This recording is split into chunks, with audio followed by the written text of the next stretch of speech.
Vamos continuar abordando a história de Guarulhos. No vídeo anterior, nós falamos um pouco a respeito das tribos indígenas que habitavam a nossa região. Nós falamos um pouco a respeito das diferentes personalidades que vieram para as terras brasileiras em busca de diferentes objetivos e abordamos também como eles se conectaram. Então acessem o nosso canal, caso você não tenha visto esse vídeo, para que você consiga compreender os pormenores dessa história. Hoje nós vamos falar um segundo passo. Assim então, que nós temos esse cenário exposto aqui em terras brasileiras, onde nós encontramos mercenários, catequizadores, onde nós encontramos tribos oprimidas e tribos opressoras dispostas aqui em nossa terra, é que nós vamos começar a entender de fato como Guarulhos veio a surgir. É interessante notar que este material você encontra em algumas atas, em algumas cartas que foram escritas por padres e descrevem como era o cenário brasileiro neste contexto do século XVI. Grande parte do que nós conhecemos hoje por Guarulhos, no século XVI existia com uma realidade gritante.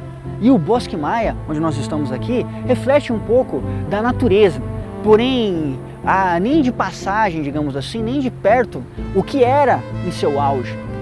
Imagina essa região repleta então de tribos indígenas inimigas e de agentes europeus tentando então, na visão deles, civilizar esse povo. Uma primeira abordagem interessante é um grande erro em acreditar que o povo indígena brasileiro não possuía uma religião concretizada, uma religião, digamos assim, firmada. Pois nós sabemos que os índios tupis, que tem aí até uma origem linguística ligada ao som, entendiam a alma como um som. E para eles havia assim um grande culto ao deus Tupã, que seria a representação do trovão.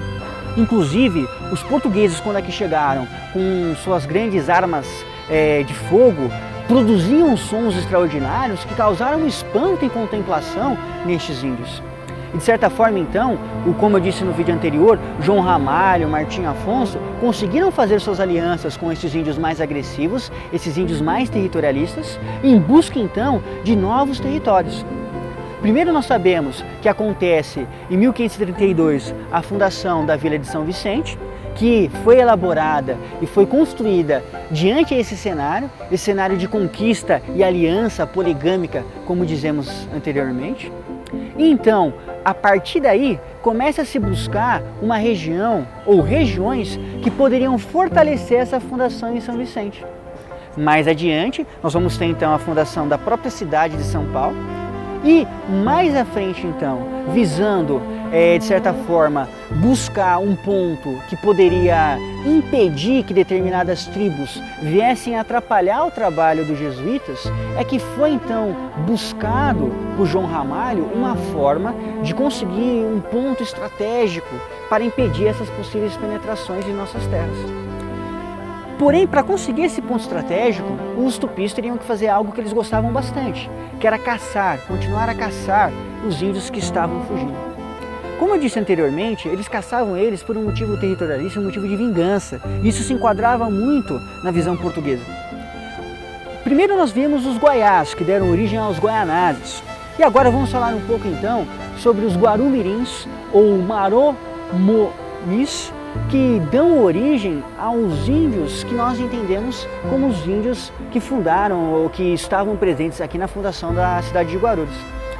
Guaru é um termo que é muito abordado, que faz referência, a um determinado peixe barrigudo que vivia e que habitava em determinadas regiões próximas, então, aonde foi a fundação de Guarulhos. Mas por que a utilização desse termo?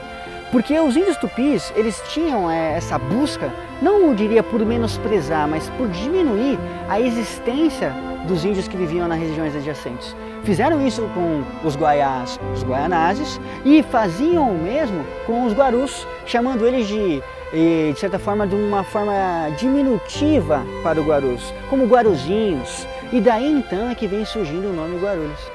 Então existe esse peixe que de certa forma tinha sim um ventre avantajado, era de certa forma barrigudo, muito semelhante também ao que era o porte físico dos índios que viviam aqui, que também conviviam com outras etnias, conviviam com outros grupos.